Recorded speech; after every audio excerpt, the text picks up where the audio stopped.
The first breath of peace. Peace is breath, not the kind that rises and falls in the lungs, but the kind that fills the room when judgment lifts.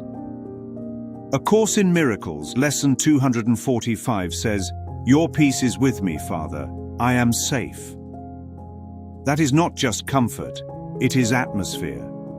Imagine walking into a room where everyone is suffocating. Not because the oxygen is gone, but because the air is thick with fear, resentment, and defense. Every grievance is like carbon monoxide, invisible but choking.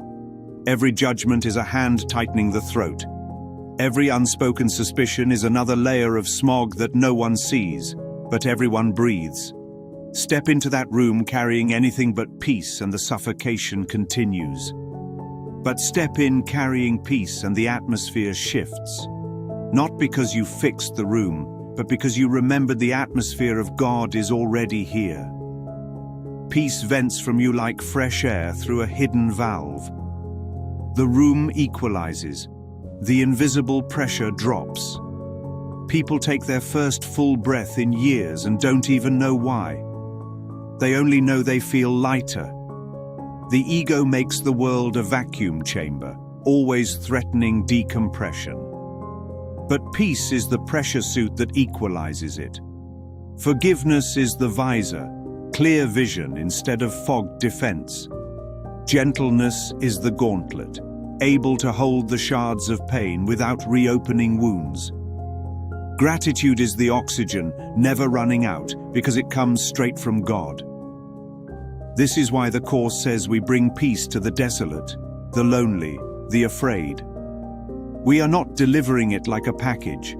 We are venting what cannot be lost. Breathing peace is resurrection. It is the Son of God surfacing after years underwater, realizing the drowning was imagined. That first gasp of relief, "Thank God I can breathe again," is priceless. It is the moment the mind admits it was holding itself under, and now it lets go. Peace spreads without speeches, without strategies, without effort.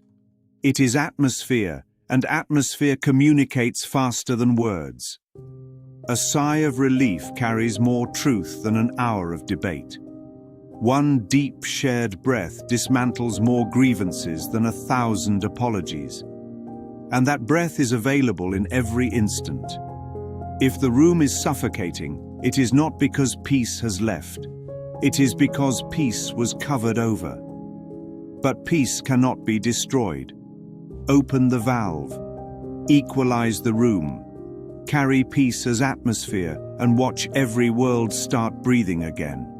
Not one will be left out, because the sun cannot be divided. Lesson 245 is not a private meditation, it is a mission order. Bring peace where air is thin. Bring breath where fear has stolen voice. Bring atmosphere where grievance has left the room gasping. And remember, the miracle is not that you share it. The miracle is that you already have it. Your peace is with me, the Father says. You are safe. And every breath you take in that remembrance is a breath the whole world takes with you. Because peace is not an idea floating above the earth, it is the air of creation itself. It is the natural climate of God, extending everywhere without resistance. You cannot earn it. You cannot steal it. You cannot break it. You can only cover it up and forget it was there.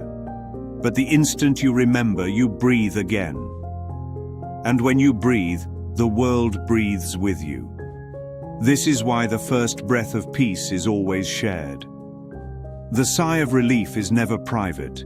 It ripples outward and loosens every heart it touches. To carry peace into a room is to carry a dawn that cannot be extinguished. Walls may still stand, shadows may still fall, but the air itself is changed. And in that new atmosphere, the Son of God remembers what he is. Safe, whole, breathing again.